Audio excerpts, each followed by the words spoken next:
Hi, welcome back to AlextheRed&More. So that was one very disappointing performance yesterday from Liverpool, only drawing 0-0 to such a shit United team who we beat 7-0 only 9 months ago. And I know we had bad 3-0 defeats against the likes of Brighton and Wolves last season, but I'm actually more disappointed in this result than those two. Why? The reason why is because of the expectations. Back then in January and February of 2023, I had no expectation from that out-of-date midfield Liverpool side, but now with the additional midfield and the range of attack options I thought will do better this season, I had high expectations for Liverpool to actually right now challenge for the title, but that result yesterday has thrown my thoughts of Liverpool actually title challenge must do the title challenge a bit unserious unless things majorly improve somehow within Klopp's system. So, as I said, I'm trying to understand how Liverpool did this to themselves. Man, you didn't take a point off Liverpool. Liverpool self-inflicted self-harm onto themselves, which is what is so disappointing and frustrating about this, because how could we let this happen? And a lot of players, attacking man players, do deserve to be criticised for this, and some uncomfortable questions need to be asked, majorly in that of Diaz and Nunes. Or Nunes because of how wasteful and how stuttering he is when getting in front of goal and not doing anything clinical at all in the final third. And Diaz is the same cause of concern as well now, because he's becoming a bit too predictable for defenders to defend against, and has sort of lost that magic spot when he first arrived at Liverpool nearly 2 years ago now.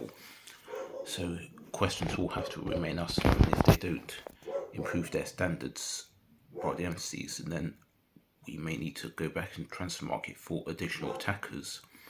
And because of this, I'd say it's even more, and if that's the case, I'd even urge that Liverpool try and give Salah a new contract, because even though he plays poorly, he's still the most reliable to score a goal when he's in bad form.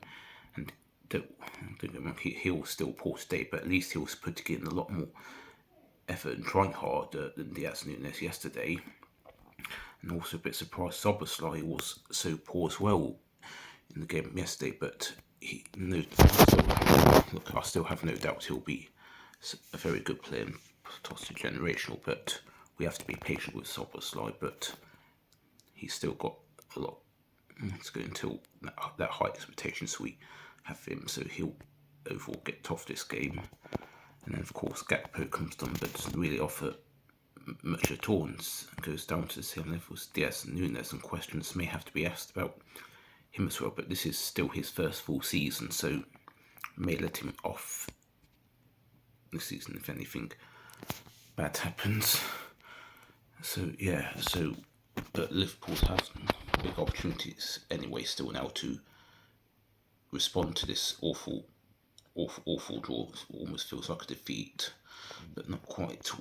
So I just hope that Liverpool progress. I just hope they progress at home to West Ham Wednesday, no matter which way. I don't care, just progress, even if it's through on penalties. That's all I'd say, just progress. Pick the right team to win. Hopefully that will take care of itself. Then of course there's the big one Saturday evening at home to Arsenal, and we have to put in a lot more motivation, better mentality in this one. Otherwise Arsenal could potentially get a win, which would make them massive title favourites. But if Liverpool respond in the right way to the criticism we've all been giving them, and actually properly turn up and make Anfield that fortress we all know it can be, then Arsenal could be still in for a really tough time. But that's up to the players to do that for themselves, to give us all a lift heading into Christmas, which we all could do with after that stink of a 0-0, which I'll never get back in my life. So yeah, and even one more thing I'd say now is that even though it may not make the biggest difference, I'd say now is also the time to move Trent from fullback into a midfield permanently now, as Szoboszlai can't do all the midfield creativity on his own. And so this would be the perfect time for Trent to move into midfield now instead of inverting from fullback to midfield, which can make the team a bit unstable and a bit too simple sometimes. So that'd be a definite move I'd urge Jurgen Klopp to make now. So yeah, season's definitely not over, and definitely feeling maybe slightly better from this time when the match finished yesterday, but I really do hope Liverpool definitely need to up their game in these next two against West Ham and Arsenal. But let's just trust the players that they can respond to criticism at the Reds.